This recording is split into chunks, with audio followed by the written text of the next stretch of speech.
Hey Bougie click. Today, we're diving deep into a topic that's sure to spark some conversation, the bougie black woman.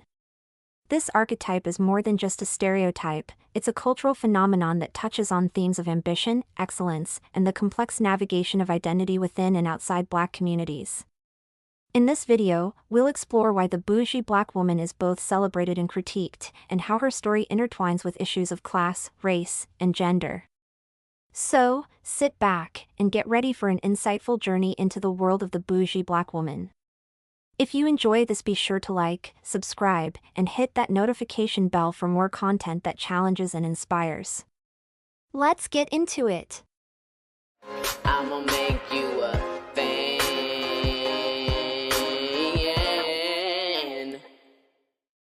Bad and Bougie, unpacking the social dynamics and perceptions of the bougie black woman. The bougie black woman is a whole mood, a cultural lightning rod, and, depending on who you ask, a badge of pride, a sign of selling out, or a coded insult serving up a side of respectability politics and class policing. The archetype floats through family cookouts, black Twitter threads, cable TV dramas, and workplace whispers, trailing a perfume of aspiration, suspicion, and side-eye all at once. But why, exactly, does the bougie black woman get folks so pressed, inside and outside black communities? Is it the strut? The luxury bag? The degrees and high standards? Or is it a deeper, older discomfort with black women refusing to be boxed in, be it by race, gender, the limits of working class struggle, or the demand to perform authenticity on everyone else's terms but her own? Get comfortable, we're about to break down the myth, media, and messiness of the bougie black woman archetype and why her excellence, ambition, and autonomy seem to both inspire and inflame. Bougie, what's in a word? Before we can discuss the stereotype, we have to get crystal clear on the terminology. Bougie, sometimes spelled bougie, but let's keep it classic for now, is a slangy truncation of bourgeoisie, that old French term for the upwardly mobile, dare we say, aspirational middle and upper classes. Now, bourgeoisie has messy roots in Marxist thought, ownership, means of production, blah blah, but in American black vernacular, it's more complex, more loaded, and about a whole lot more than just money. Today, bougie typically means acting high class, putting on airs, liking nice things, or performing wealth and sophistication, real or imagined. The word can be a slur, a compliment, or a joke depending on who's saying it and how it lands. It's thrown like shade, wielded in jest, or embraced as empowerment. But nearly always, it marks someone, usually a black woman, as having separated herself by taste, by talk, by education, and by style from working-class authenticity. And for some, that separation signals trouble, a break from the expected realness of black culture. So, is bougie a simple descriptor of class? Or a stand-in for deeper anxieties about assimilation, intraracial division, and the performance of respectability in a world that insists on erasing black complexity? As we'll see, the answer isn't nearly so simple. The real reason nobody likes bougie black women. Bougie black women are not disliked because they're doing too much. They're disliked because they're doing what was never expected of them, winning, loudly, and without apology. To be bougie as a black woman is to reject the narrative that says you must struggle to be authentic. It's a declaration that softness, elegance, and discernment are not reserved for whiteness. Bougie black women curate their lives with intention. They choose silk over stress, strategy over survival, and standards over settling. That alone is enough to make people uncomfortable. Misogynoir in a designer dress. The disdain isn't just about class. It's about race and gender colliding in a way that exposes deep-rooted misogynoir. Bougie black women are often labeled as fake, stuck up, or trying to be white because their elegance doesn't fit the caricature. They're punished for not performing struggle. As Push Black notes, the term bougie has historically been weaponized to shame black professionals for assimilating into white structures. But what if they're not assimilating? What if they're redefining luxury on their own terms? Hollywood's double standard. Media doesn't help. Bougie black women are either erased or villainized. They're cast as the cold executive, the gold digger, or the out-of-touch snob. Rarely are they shown as multidimensional, loving, or strategic. This erasure reinforces the idea that femininity, wealth, and softness are incompatible with blackness. The Black bourgeoisie, history and its discontents. Black achievement, aspiration, and even affluence isn't new. Long before Instagram memes and black girl luxury TikTok, a black middle and upper class struggled into being in the United States, built on the backs of hard-fought education, entrepreneurship, professional status, and the indefatigable drive for social uplift in a country that insisted on shutting black folks out. The first elite black circles formed among free black people in the antebellum North and South, mixing the children of skilled tradespeople, entrepreneurs, and, yes, mixed-race offspring of white planters.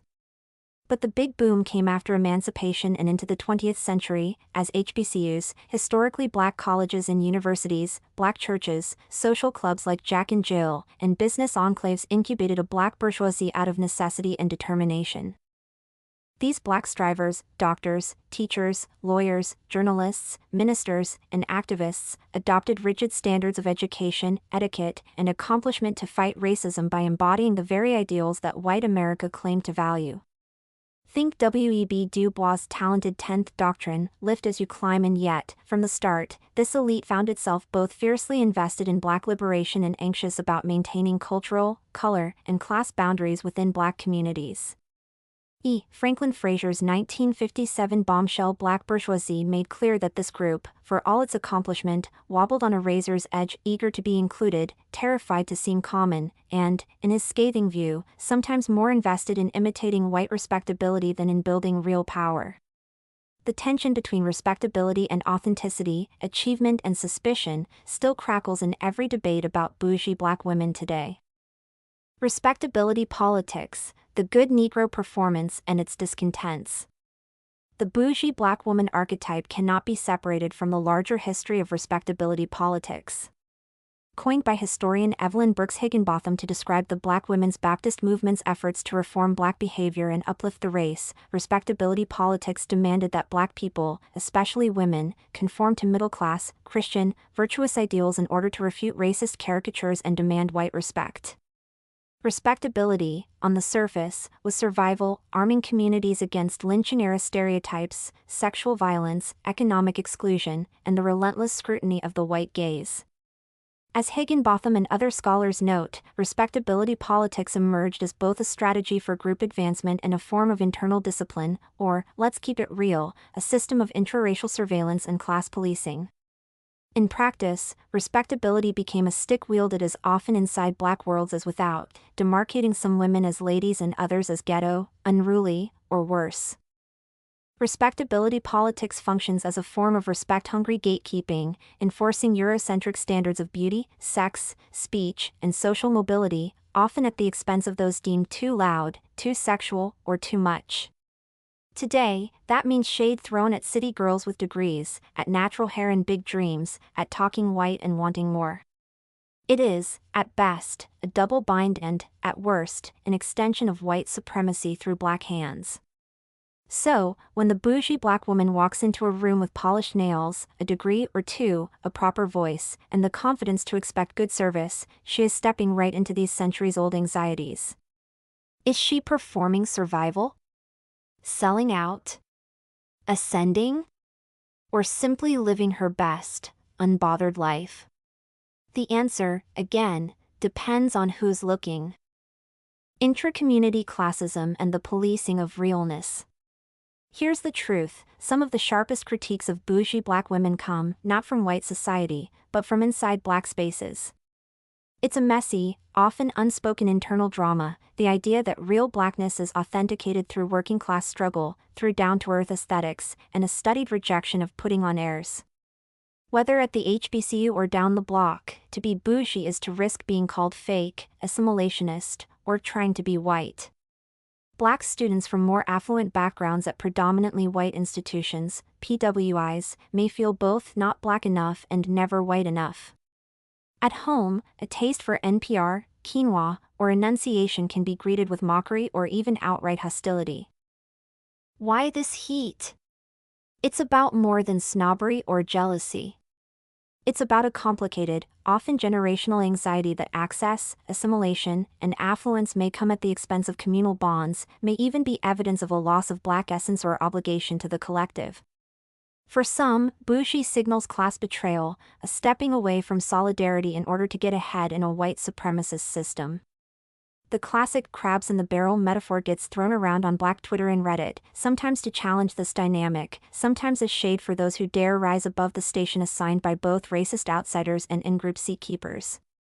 But the pain underneath is real. Upward mobility, after all, can open doors for one's family, but it also means risking, and sometimes being accused of, leaving one's people behind. This dynamic is compounded for Black women, whose accomplishments often trigger a unique gendered resentment, where ambition becomes arrogance, standards become snobbery, and self-care is recast as selfishness, all coded as bougie and up for public debate. Gender, race, and the performance of identity. No one's femininity or race identity gets policed like that of Black women. The bougie Black woman exists at the sharply policed crossroads of gendered and racial identity, expected to balance strength and submission, ambition and humility, visibility and invisibility, with the extra bonus round of policing from men, white and Black, who feel entitled to adjudicate her choices. Black women develop what scholars call a gendered racial identity, one that is always already intertwined. In a world where Blackness is often constructed as loud, unruly, and vulgar, and don't get me started on the angry Black woman trope, the bougie Black woman's measured diction, modest skirt, and exacting standards are as much a shield as they are a style choice. Yet, Black women's gendered racial identity isn't just about defensive adaptation.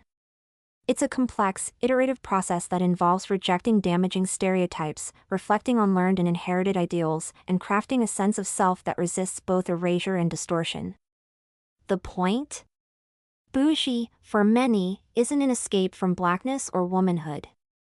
It can be the very site where Black women negotiate autonomy, protection, desire, and pride, despite being constantly told they're doing it wrong. Bougie Black women in media, mirror, myth, and mess. Let's talk about the power of the screen. The bougie Black woman is a mainstay of American TV and film, her character up for endless remakes in sitcoms, soap operas, reality shows, and prestige dramas. You know the type: Whitley Gilbert on A Different World, Rainbow Johnson on Blackish, Olivia Pope in Scandal, Lisa Turtle from Saved by the Bell, Molly Carter from Insecure, Diane Carroll's Dominique Devereaux in Dynasty, and Aunt Viv, the original, on Fresh Prince.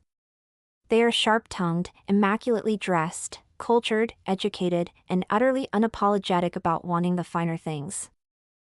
But here's where it gets dicey. Media rarely lets the bougie Black woman just be. She's the mean girl, the stuck-up rival, the frosty boss, or the snob. Her standards are coded as insufferable until, the third act redemption. Her confidence is recast as arrogance. Her ambition gets played as emasculation. Colorism is alive and well. Dark-skinned bougie women remain underrepresented, with the default acceptable bougie archetype often lighter, exotic, or racially ambiguous, reflecting deeply rooted dynamics of desirability and proximity to whiteness. That said, these portrayals can't simply be dismissed. For many viewers, the bougie Black woman is aspirational. She's proof that style, intellect, and self-confidence can coexist with Blackness and femininity, even as she's forced to navigate a hostile and suspicious gaze from all sides. Stereotypes, memes, and the social media feedback loop. Fast forward, enter meme culture, Twitter threads, and a digital landscape where bougie is as much a self-parody as a slur, and everyone from Gen Z TikTokers to Black aunties is in on the joke. The memification of the bougie Black woman gives her both more room to play and a fresh dose of surveillance. On one hand, social media serves up #BlackGirlLuxury, soft life reels, and bougie memes that let Black women claim pleasure, rest, and status as rights, not privileges. On the other, the comments section is always ready to drag, "She forgot where she came from, that's not real Blackness, must be nice," and my personal favorite, "trying too hard." The irony here is thick. As Black women celebrate successes, curate joyful online spaces, and share Black excellence in its many forms, the old bougie versus ghetto binary resurfaces, like a retrograde ghost, demanding that Black women choose sides, perform humility, and never get too comfortable. Social media also arms Black women to clap back, drag the haters, and redefine the narrative. As Dr. Yaba Blay and others have noted, hashtags, Twitter threads, and viral memes let Black women turn the bougie slur into a form of camp, celebration, and soft rebellion. Psychological impact: navigating stereotype threat and internalized policing. Let's get real about the cost. The constant critique, suspicion, and gatekeeping around the bougie Black woman isn't just annoying, it's psychologically taxing. It fits neatly into what social psychologists call stereotype threat, the anxiety of confirming negative expectations about one's group, which can erode confidence, blunt ambition, and even sabotage academic and professional performance. One of the most insidious features of stereotype threat is that it doesn't just come from the outside. When Black women internalize communal suspicions that success equals betrayal, that sophistication equals whiteness, they can end up sabotaging their own joy, downplaying their accomplishments, or carrying a sense of guilt and isolation that eats away at mental health. Studies show that these micro and macro aggressions lead to anxiety, withdrawal, and depression, particularly when they sever women's sense of social support and community belonging. Yet, as the research makes clear, those who develop a strong, positive gendered racial identity, seeing being a bougie Black woman as both humanizing and empowering, are more protected against the toxic fallout. The case for reclamation, resistance, and redefinition. Bougie Black women don't owe anyone a performance. Across generations, Black women have mastered the art of strategic navigation, choosing when to lean in, when to code switch, when to signal pride by refusing to shrink, and when to just live, damn it. Reclamation isn't just about flipping the script. It's about refusing to apologize. The bad and bougie label, made famously anthemic by Migos and social media, has become a tongue-in-cheek way for Black women to affirm that success, style, discernment, and enjoyment are not crimes, betrayals, or acts of assimilation, they are part of the vast spectrum of Black experience. Black feminist scholars like Patricia Hill Collins, and the new generation of thinkers and cultural critics, argue for a refusal to let white norms dictate Black womanhood, a refusal to let internalized scarcity turn community into a no-exit crab bucket, a refusal to dim brilliance for the comfort of others. Instead, they advocate for broadening realness to encompass all the ways of being Black and woman that history has shamed or hidden. What does this look like in action? In the real world, it means Black women founding organizations to support each other, reclaiming their right to self-definition, building intergenerational wealth, and using their platforms to model Blackness in its infinite variety: bougie, ghetto, ratchet, and everything in between. Table 1: Stereotypes and Real Responses, Bougie Black Woman Archetype. Stereotype/accusation, uppity/acting white contradictory reality, navigating white spaces sometimes for survival/mobility, Black women's response, code switching, reclaiming pride, refusing to shrink. Stereotype/accusation, not authentic/real contradictory reality, Blackness is not monolithic, Black women's response embracing multidimensional Blackness, celebrating difference. Stereotype/accusation, snob/mean girl contradictory reality, confidence is not equal to arrogance, ambition is not equal to cruelty, Black women's response, supporting other Black women, mentoring, resisting the mean girl stereotype.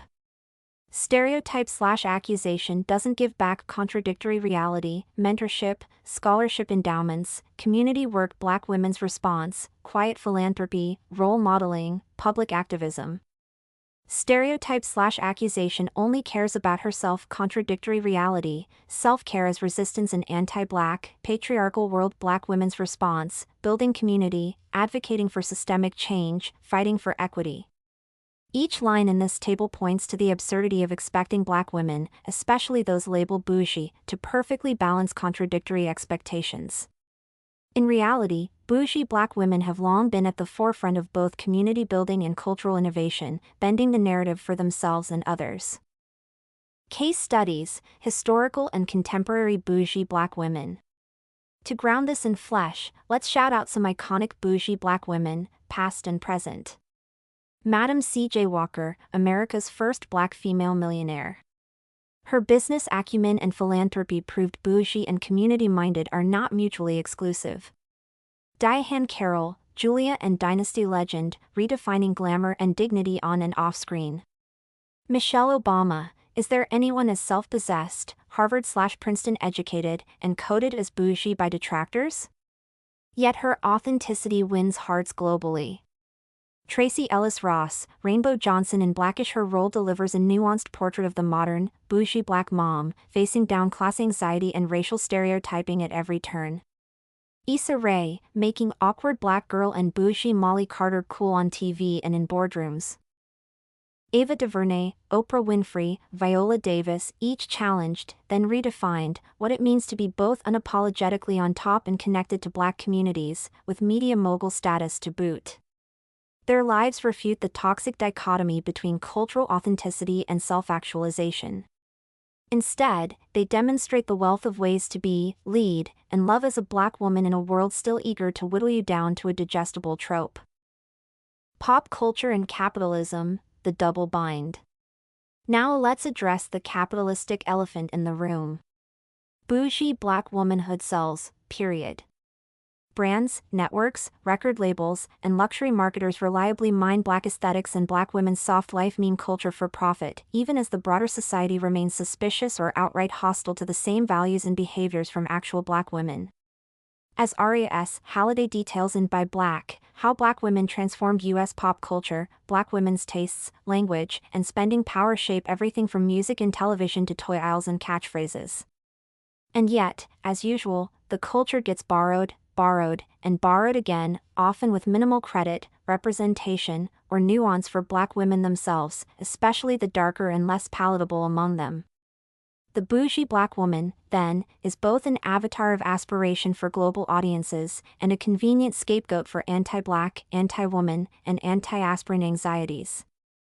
Strategies of resistance and reclamation. The only real way forward, if there is one, is reclamation. And let's be sassy, black women have always led the way in re-narrating their own existence. From the professional black girl movement to Twitter drag sessions, black girl luxury TikTok, and TED Talks on rest as resistance, bougie black women refuse to shrink for anyone. But resistance means more than self-care. It's about raising the next generation with high standards, building wealth to close the vast racial wealth gap, and debating in public and private the very politics of what it means to be black, to be woman, to be bougie, and to be real. It is about refusing the binary.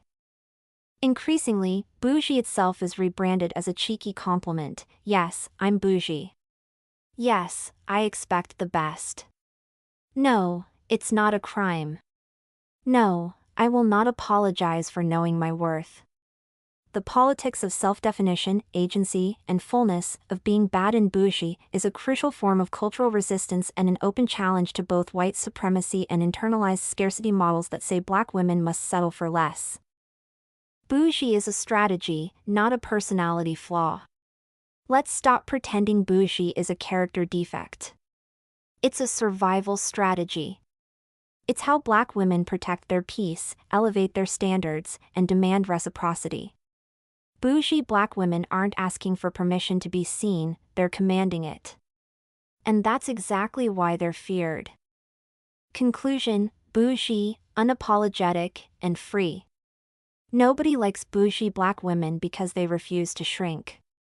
They refuse to apologize for their glow-up, their boundaries, or their brilliance.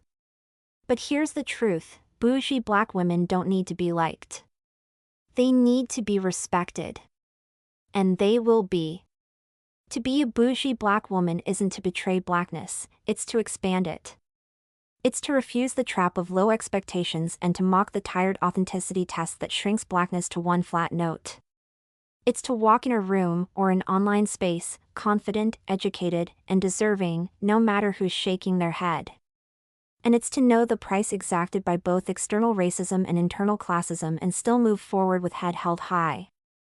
For every critique that frames bougie black womanhood as betrayal or affectation, there are stories, lived, visible, sometimes whispered, of generational uplift, soft revolution, communal investment, and radical self-love. Let bougie Black women live, thrive, and redefine what Blackness can be: expansive, intersectional, complex, and, yes, sometimes a little extra. And if that's not enough, remember, everyone loves Black culture. It's about damn time they learn to love the Black women who make it, whether bougie, ghetto, or gloriously everything in between. Thank you for joining us on this deep dive into the intricate world of the bougie Black woman. We hope you've gained a deeper understanding of the complex social dynamics and perceptions surrounding this archetype. Remember, embracing multifaceted identities is a celebration of individuality and a testament to resilience. If you found this discussion enlightening, make sure to give it a thumbs up and subscribe for more thought-provoking content. Don't forget to hit the notification bell so you never miss an update.